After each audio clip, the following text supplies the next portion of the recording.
Welcome back to A Word Before We Leave. My name is Brett Gaffney. On today's episode, I have Maylee Garcia. Maylee Garcia is a third grade teacher here in Lincoln, Nebraska. And as the listener, I got some big news. This is exciting for me, and I want to share it with the world.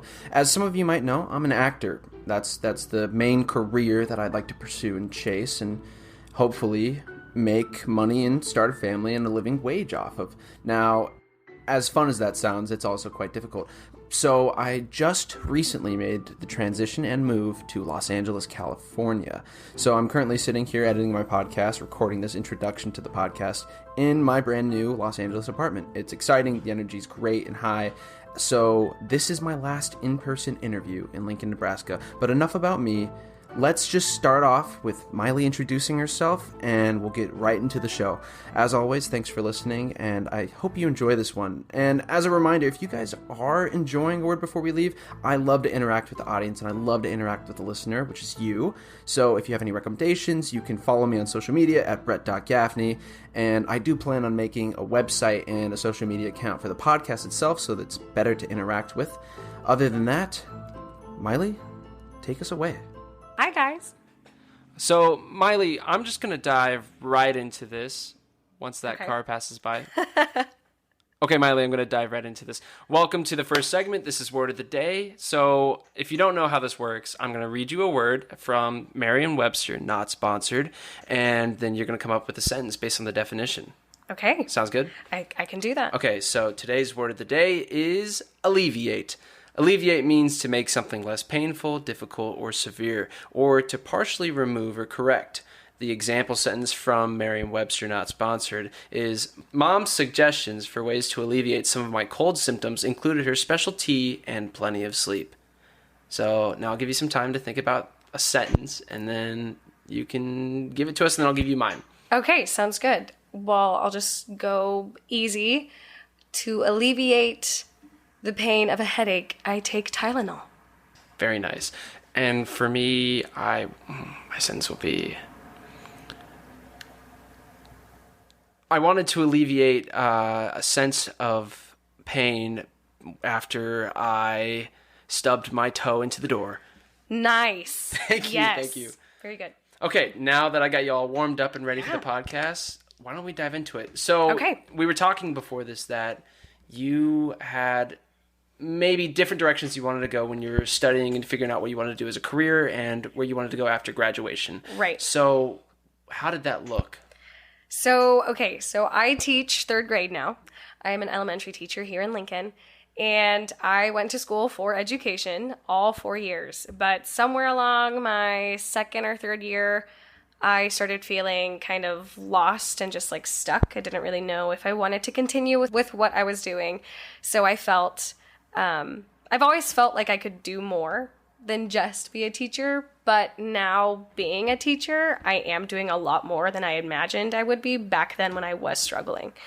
So with that struggle, I'm glad that I struggled in that, and I'm glad that I stayed because I love what I do now. And then now that I am teaching, there's always been this question of whether I'm going to stay here or go somewhere else. So I guess that's my new struggle now. I have family in Texas and they want me to go teach in Texas.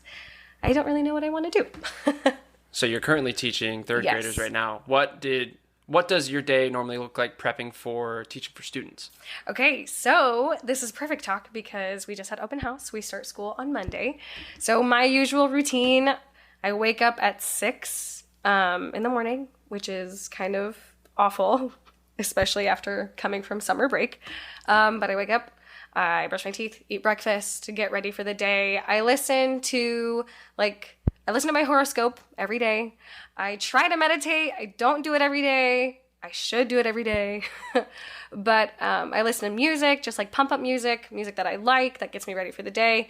But I try to be at school at 7:30 every day just so I can be prepared and in my room because I feel most comfortable in my classroom. Are you allowed to talk about what your classroom looks like? What's the setting? What kind of students are coming in through the doors? Sure.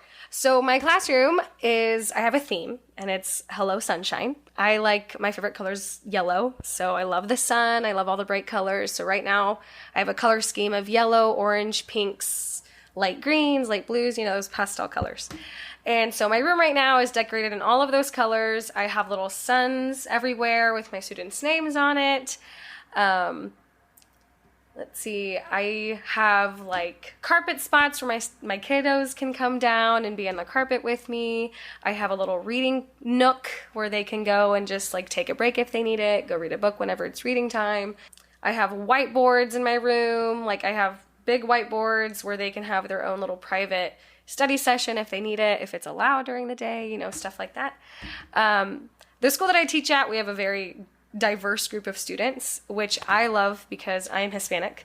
I speak Spanish, and so most of my kiddos that I have in this school are from Spanish-speaking backgrounds. So most of the kiddos that I have in my class speak Spanish or come from somewhere that speak different languages other than English. So it's super nice, and it just makes me feel more comfortable being in that school because I grew up like some of those kiddos grew up. So I feel very, very safe and comfortable where I am because I know that I can provide that sense of comfort as well to my students. So it's safe to assume that being a third grade teacher, these students they're small, right? These are young kids. Yeah, the average age is what, 8 to 9? So they're 8 to 9. Yep. 8 to 9. Mm-hmm. So a part of me is thinking back to when I was in third grade, right? What kind of subjects are you really gearing these kids for? What are you prepping them for? I know in the modern culture, a lot of education is prepped for high school, prepped for college transitions.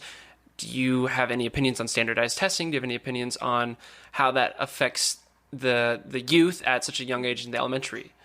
Right. So in our school, I mean, our biggest, I guess the district wide here in Lincoln, one of our goals is for students to graduate, not like necessarily just graduate, but be on track to graduate. So us being in elementary, obviously, they're way too far to think about graduation, think about high school graduation.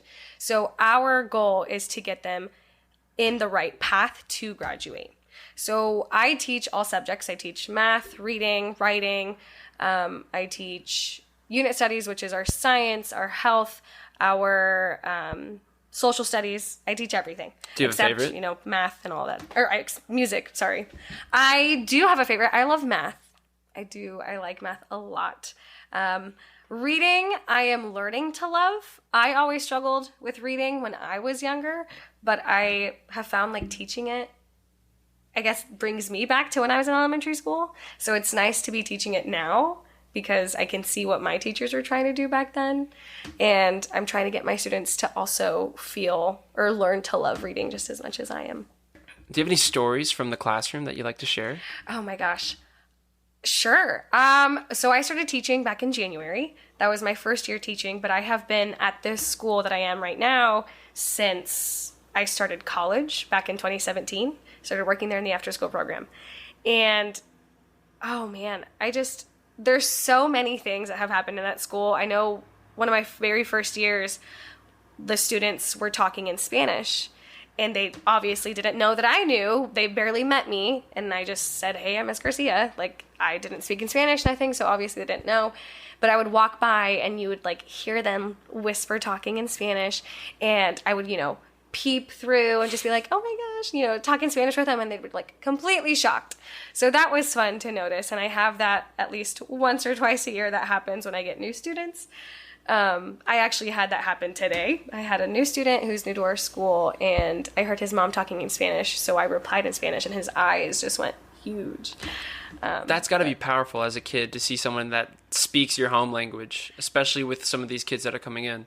Yes, it was nice, and he was very shy. You could tell that he was very shy, but when I said that I also speak Spanish, he kind of lit up a little bit and then went back to being shy. So I'm getting there. Hey, that's progress, though. That is progress. Is. Yeah. Is there any certain educational methods that you've learned throughout college or just through practice that you have found that has positively affected the students that are in your classroom? Yeah, so I guess what motivates me into teaching is the type of students that I am teaching. And so I think my biggest, advice or what has helped me the most is taking initiative. A lot of times when we go into this profession, we're too scared to try something new or to lean into something because we don't want to we don't want to cross any boundaries that we're not supposed to, that type of thing. But I've always tried to take initiative and tried to take that extra step, try to do what I think is best, because once you're in your classroom, it's up to you. And most of the time you'll hear, use your teacher judgment, like use, what you think is best, because you know your students. You're the only person who knows them very, very well. Yeah, it's a second nature. Yes, exactly. So just taking initiative in those things. If you know that your students are going to do better doing something different, it's okay to step out of that comfort zone, step out of what everybody else is doing, and trying something new for your students. Yeah, do you guys talk about tactile versus learning, like auditory learning? Yes. Visual, yes. Auditory, tactile. So our team talks about that a lot, because most of us are hands-on. We like the tactile stuff. We want to be hands-on. And I just remember when I was in elementary school, our science class was very hands-on. And I remember that. That's something that is in my mind that I will never forget. So for me, using tactiles, using different materials while you're teaching or learning is so beneficial. And not just for those tactile students, because yes, you have auditory students and visual learners. For all of them, it helps every student. So we talk about all the different ways that it impacts a visual learner, an auditory learner, a tactile learner, all of those things. So we try to encompass, different things and use different resources that help each of those different types of learners. Awesome. Yeah. So did you get a choice in the grade that you taught, or was that kind of thrown upon you? How did that come about? It was a choice. It was my choice to move up or not. It was offered because I was in second grade last year, and there was 4 teachers of us. And in every grade in our school, each grade has 3 teachers, but our group of kiddos is the largest one. So when they were deciding last year whether or not, who's going to move up, who's not, they asked each one of us of the second grade team. They asked, everyone in the building, all of these different things. And so when it was my turn, I just said, wherever they think I will be the best fit, it's fine for me. Because it was my first year. I honestly didn't have an opinion or really a preference of what grade. I just wanted to keep the job. So I just told them, wherever you want me, I'll go. So that's how I ended up in 3rd. And now you're in 3rd grade. And how many Yes. students do you have? I have 17, but I had 19 at the start. One of them moved away, one moved out of my classroom, but we might have new students coming in during the year, so I like having, that small number just in case if we get new kiddos. What's your dynamic when it comes to treating students with friends versus people they're not friends with in the classroom? How do you for me personally, when I was in 3rd grade, I remember our teachers really emphasized the community, the teamwork that comes with being a part of a classroom and being a part of the school as a whole, because they really emphasize community. So how do you build community within the classroom among students that might be from different backgrounds, might have different opinions about each other, might have personal things that you might not know about, but they've obviously gone to school together for the past 2 to 3 years? Yeah, so this is a great question, because it's something that we talk about as well at the beginning of the school year, especially in our school with how diverse it is. We want each and every one of our students to feel like they are welcome and safe in our school. And it's very, very important to us, because some of these students come from these different backgrounds, and school is their safe place. They need to feel welcome. They need to feel loved. So one of the things that I like to do, open house, we just had it. I like to welcome them obviously with a smile, if they're willing to give hugs. I know with COVID, we couldn't do that, but elbows, fist bumps, those type of things. So right away in the morning when my students are going to come in, I greet them at the door, say hello, good morning. And if they want a fist bump, a high five, a hug, they can do those things, because I am open. I am a hugger myself, so I encourage all of that. And then inside of the classroom, I'm trying it new this year, but I'm letting them choose their own seat. Because yes, some kiddos do know some of the other students from last year, but they're all in different classrooms this year. So it's up to them where they feel comfortable, not just sitting next to someone they know or someone they don't know, but in the classroom, where in the classroom they want to sit, because that also is a comfort, to them. So I let them choose where they sit. I also like to do, at the end of the day, how was your day? You know, in the beginning of the day, I also have up on my board, I have all these emojis, like, how are you feeling?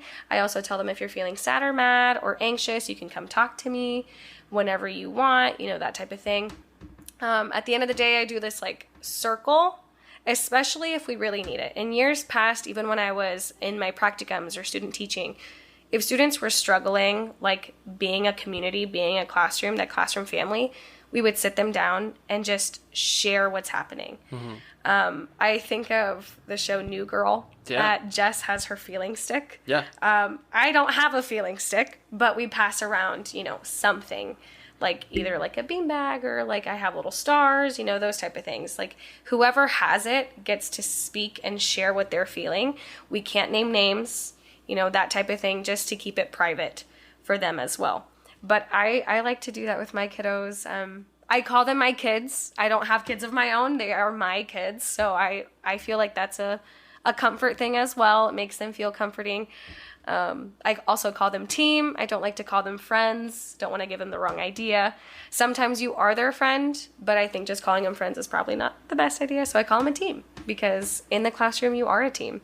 If one person is, you know, struggling, we're all struggling. We have to help that friend out. We have to help that teammate out. And I think that's just a great way to prep the young mind for cooperation amongst different schooling, different levels beyond the third grade, going into fourth grade, fifth grade, sixth grade, middle school, high school.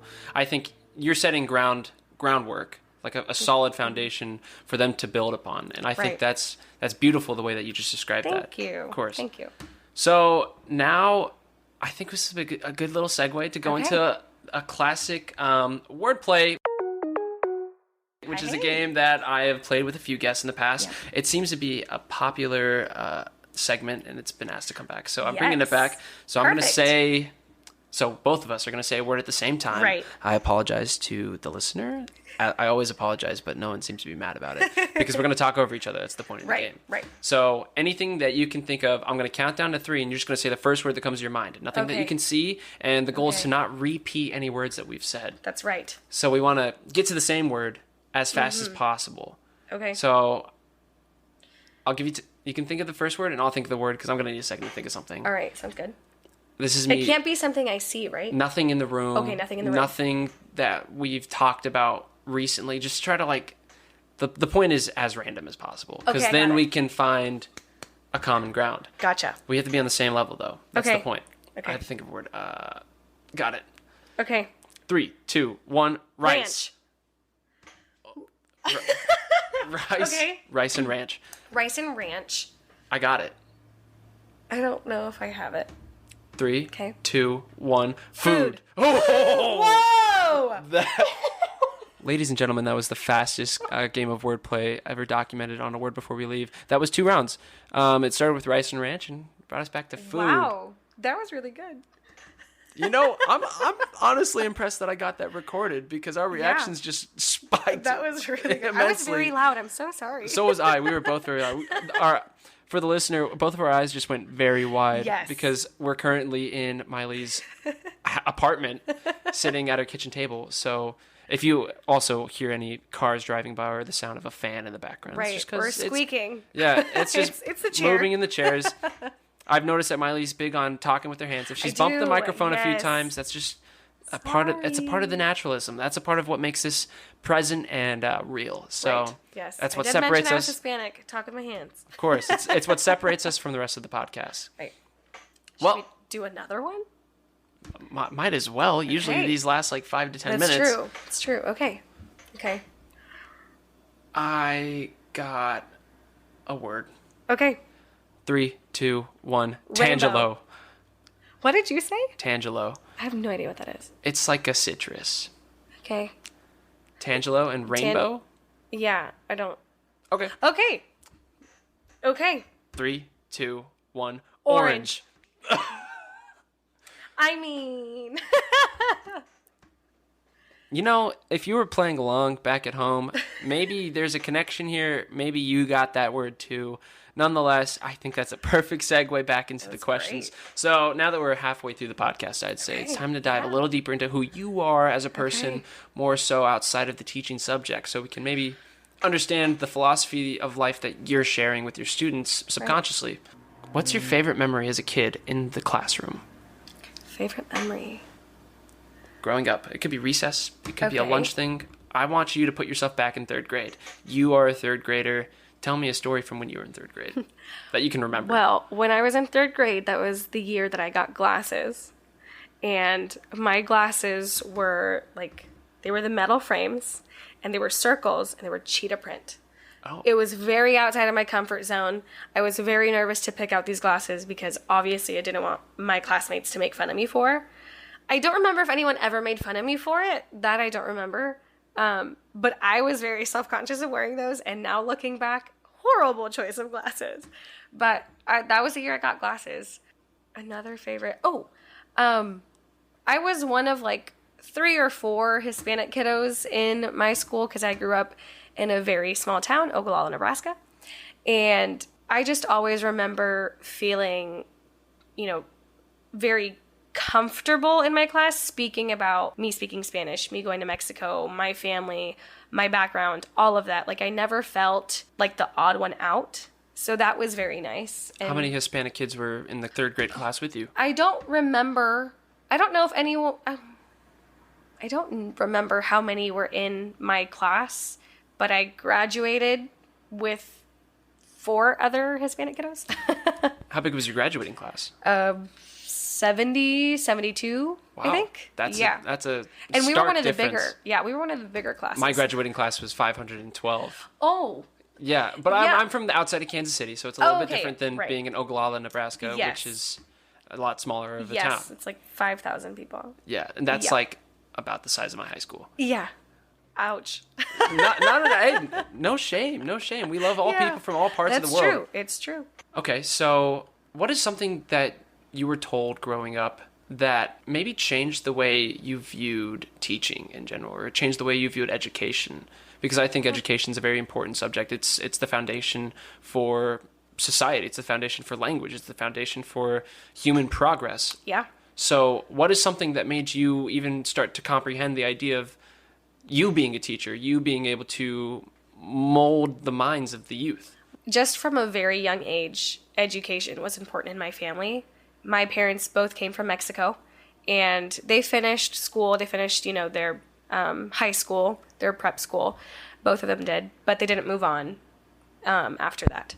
And so ever since I was very little, education was our number one priority. We had to go to school, had to be relatively good at school. And that has always been a standard in my family. All of us attended school. We all graduated. We all did academically well because it was so important for my parents. And moving on after high school, yes, it was our choice, but it was heavily pushed to go on to college. And for me, I'm the youngest in my family. So I saw all of my older siblings grow up, make mistakes, become successful, doing what they want to do. And for me, it was very important for myself as well, kind of just to prove to myself, but also prove to my family that just because I'm the youngest, I can still do what my siblings did or do more. I just always felt like I had to prove myself being the youngest. Oh, you can't do this, you can't do that. But yeah, I can. So education has always been very important in my family. And even when I was, I think back to preschool and Head Start, I always played teacher or I always played house, and I always wanted to be the one in control, I guess. But, even being a teacher, you're not always in control. I liked playing teacher. I liked playing house. I liked being in that role because I liked being depended on. I like that. Yeah. Mm-hmm. So on a daily basis in the classroom, how much do you feel like is a balance between control and chaos in a sense?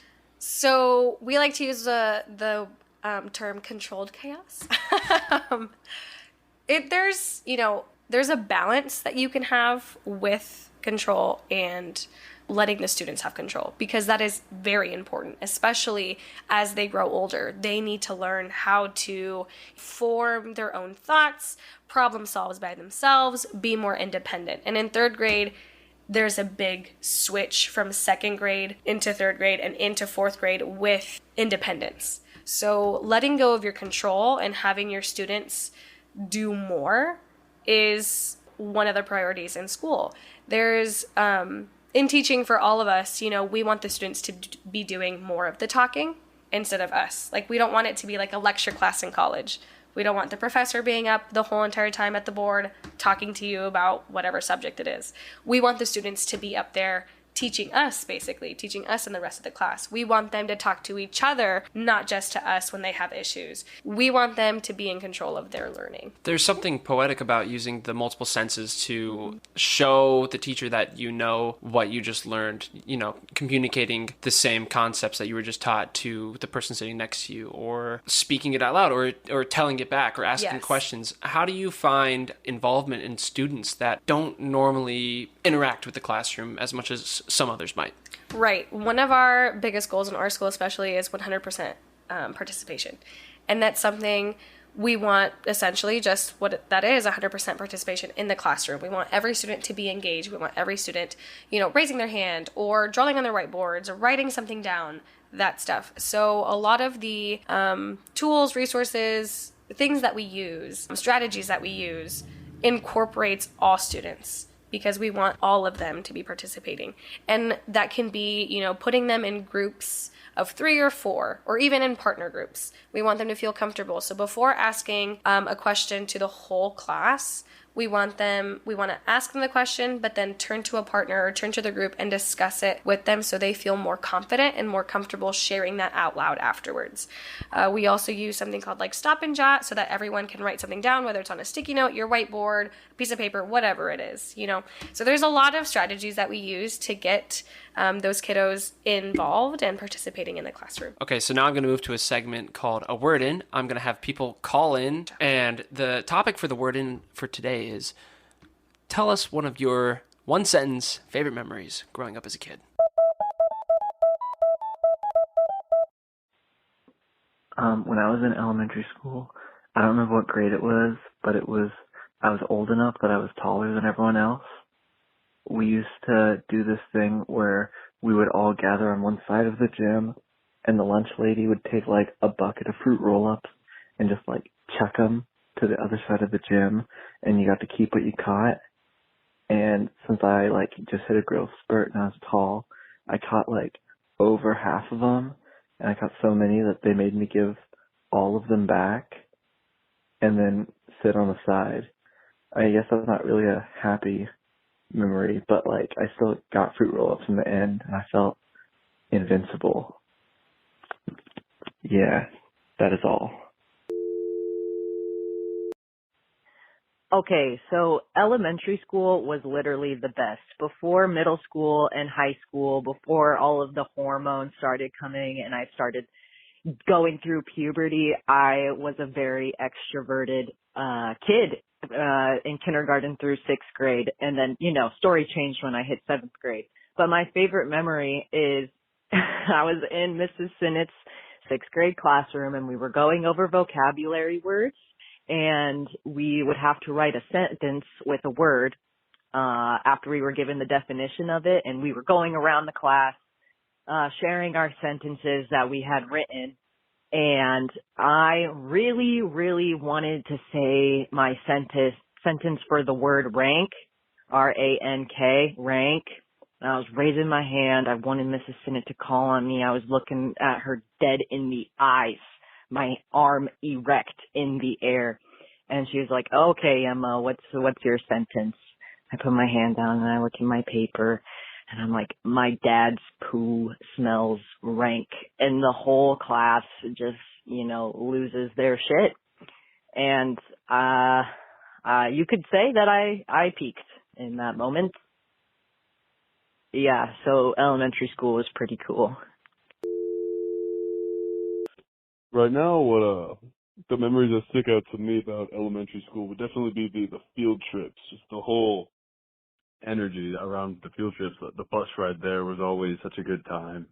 Just being with friends on the bus, and there was always just something special. The no seatbelts felt so dangerous. And then getting to the location, to me the one that sticks out the most right now, and the story I'm going to tell here is the time that in first grade when we went to the zoo. And you're there with all your friends, you get your little groups, and my mom actually chaperoned our group, is me and this other guy. And we got to the rhinos, and animals, they have to do their thing too. You ever read the book Everybody Poops? I imagine you have. So the rhino, nature called for this rhino, and 6-year-old me, I'm standing there, point out the rhino, and I shout out to the whole audience, anyone listening, that's inappropriate, as the rhino poops. And I don't think I've ever heard my mother laugh that hard in my entire life. So yeah, I know that's the story that sticks out to me. Definitely a bright spot from growing up, being in school, being in elementary school. So, yeah, thank you. Hello, Brett. This is Evan, and this is my favorite memory from school growing up, or at least in my head, the most memorable one.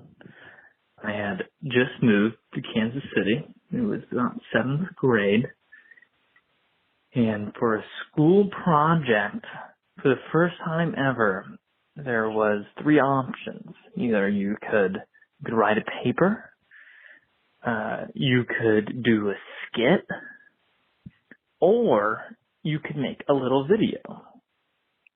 Coincidentally, I think about the summer before, I had gotten a camcorder.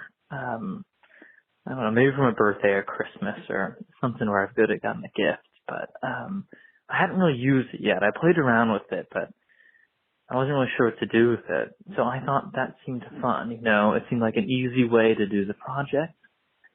I wouldn't really have to do much work. And so I got a group together of my friends, and we went out there because I had the camcorder. I was one kind of in charge. Unbeknownst to me, I was kind of directing this little school project. I don't remember what it was really about. I think it has something to do with like the Hunger Games. I think that was really big then, and it was almost like a spoof. But it was pretty much nonsense. But I do remember just like, especially editing it, really loving it, because it was it felt like the first time I had a medium to kind of express whatever I was trying to express rather than just plainly writing it or, talking about it. There was lots of different avenues in this medium to express what I was trying to get across. And so the best part of it, though, was my teacher at the time, she was impressed by it, whatever level it was. But she gave me the option to, whenever we had a project in that specific class, I was able to do a video instead of a paper or a slide or whatever it was. When it was a project, I thought of videos. And so for about the rest of middle school, every single time there was any sort of project with that teacher, it would be the same group of friends, and slowly and surely all our projects would get better and better, but it was just the most fun. And that was kind of that was my favorite memory, because it was the kind of the first memory of, learning how to properly create something in that medium, I guess. And that evolved over time. Hi, Brett. Okay, here's my story. So, I don't know why this is my favorite memory of being in school. So I was in 2nd grade, and my teacher, her name was Mrs. Bath, which was the coolest name ever. And so I don't know why, but one day I was like, there was a stapler, and then I was looking at my thumb, and I was like, my thumb, like, it's like the juiciest, plumpest finger, and I was like, I feel like it would feel good to staple my finger. I don't know why, but I was like, so I took the stapler, and I stapled my thumb, and then I was like, oh, that hurts. That does not feel good. So I took a walk of shame up to my teacher's desk, and she was talking to another kid, but I just came up and I was like, and she's like, what? And I was like, I stapled my thumb. And she was like, oh my God. So then I went to the nurse, and then I think I blocked out the memory of them taking out the staple from my thumb. But then when I got home, my brother was like, my friend saw you in the office and said that you stapled your thumb. And I was like really embarrassed. Anyway, that's my favorite memory, period. The end. Bye. I love you. And welcome back after the break. Thank you for listening to a Word-In segment. Now we're going to dive into the heaviest hitting questions. I always say they're heavy hitting, but they're really, it depends on the person. Share as much as you want.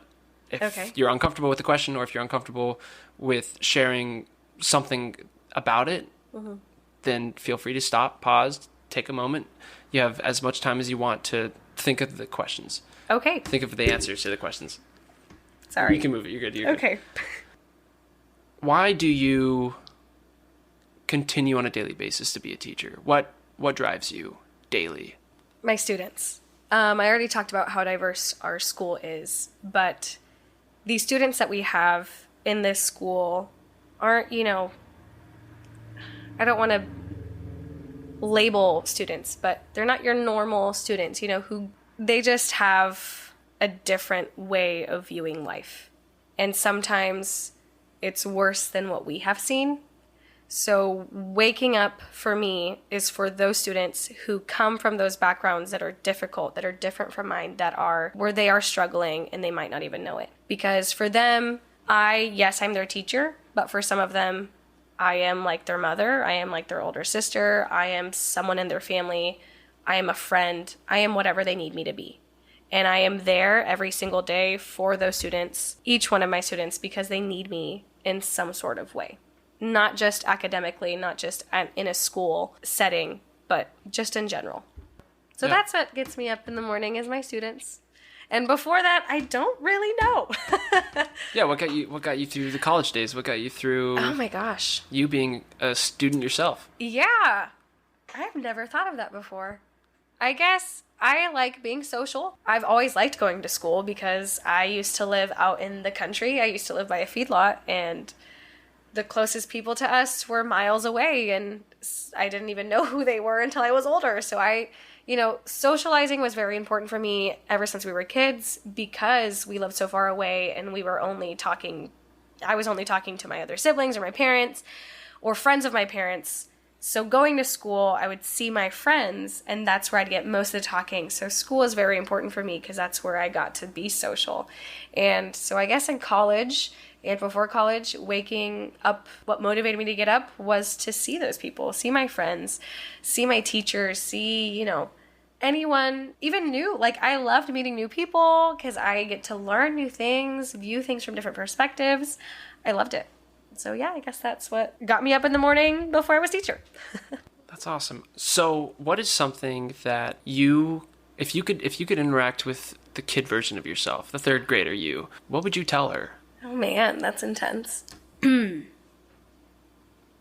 I would tell her, put your fears aside. I'm a very fearful person even still to this day, so it's kind of hard even now letting that go and doing what I want to do or pushing my limits. But I would go back and tell her to just try it, do it. If you make a mistake, it's okay. I felt as when I was younger, I could never make a mistake. It had to be perfect. I am a perfectionist. So letting that go, being okay with failure, it's okay. You don't always have to be perfect for yourself, for your family, for your friends. It's okay to let people see the real you and not hide. Are you ready for the final question? Yeah. Would you care to share a word before we leave? Oh, I would love to. I guess kind of relating it to things that we've already talked about, but I guess one of the biggest things in my life is to take initiative and take ownership. Step into that thing, whatever you're going through in life, with confidence. Take control of it. If you want to do something, go out and do it. You never know if you don't try, right? And yeah, I know I already said this, but don't let your fears get in the way of it.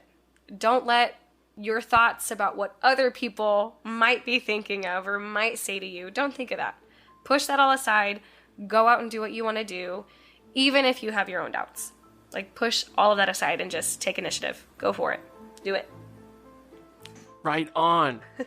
Well, ladies and gentlemen, and theys and thems, thank you for listening to A Word Before We Leave. My name is Brett Gaffney. As always, I would just like to thank Parker Ryle, Maylee Garcia, Ishan Parikh, Morgan McCoy, Rick Alloway, Kelly Bowling, Matthew Gaffney, Ashley Gaffney, my mom and dad for listening. Of course, Grandma and Grandpa, I know you guys are listening as well. And to any of the new listeners and to all the old listeners that keep coming back, thank you. And maybe you too can stop pushing aside that project that you've been holding on to for so long and just take some initiative and start it today. Because after all, life is only so short. This is Brett Gaffney and Maylee Garcia. And you've listened to A Word Before We Leave. Thanks for listening. Oh my gosh, I was so nervous. Okay, now it's the fun part. I do have a door.